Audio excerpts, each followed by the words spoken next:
மக்களே, நம்ம தூக்கி போடுற வேஸ்ட்டு வாட்டர் பாட்டிலில் இன்றைக்கி என்ன செய்யலான்னு பார்க்கலாம். இதில் ஒரு யூஸ்ஃபுல் ஒரு பொருள் வருது, அது என்னென்னு பார்க்கலாம் வாங்க. இப்போ கட் பண்ணி எடுத்தாச்சு, வாட்டர் பாட்டிலோட மேல் பகுதி கட் பண்ணி எடுத்தாச்சு. இப்போ நம்ம ஒன்று செய்யலாம். அதுக்கு முன்னாடி எல்லோரும் சப்ஸ்கிரைப் பண்ணுங்கள், லைக் பண்ணுங்கள், கமெண்ட் பண்ணுங்கள். ஏன்னா இந்த வீடியோ சூப்பரான வீடியோ பாருங்கள்.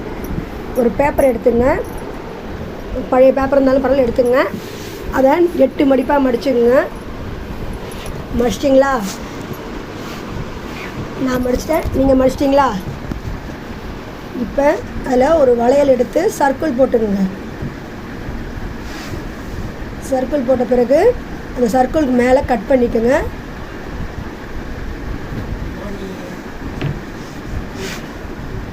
கட் பண்ணியாச்சு. இப்போ என்ன பண்ணணுன்னா, வாட்டர் பாட்டில் கட் பண்ணி எடுத்து அந்த வாட்டர் பாட்டில் மேலே ஒன்றா வச்சு ஒட்டிக்கோங்க. கம் வச்சு ஒட்டிக்கோங்க. ஒட்டிகிட்டே வந்தீங்கன்னா ஒரு சூப்பரான ஒரு பொருள் வரும். அது என்னென்னு கண்டுபிடிங்க. இதுக்காகவே நீங்கள் சப்ஸ்கிரைப் பண்ணணும். ஒன்றா ஒட்டிட்டிங்களா?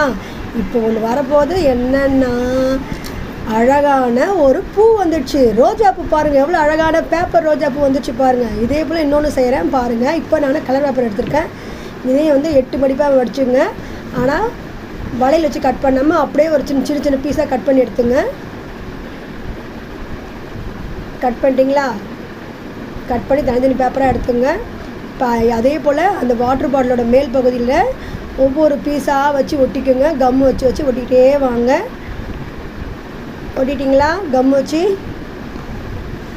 நான் ஒட்டுறேன், நீங்களும் அதுமாதிரி ஒட்டுங்க. உங்கள் வீட்டில் இருக்க குழந்தைங்கள ஃப்ரீ டைமில் வச்சு சொல்லிக் கொடுங்க.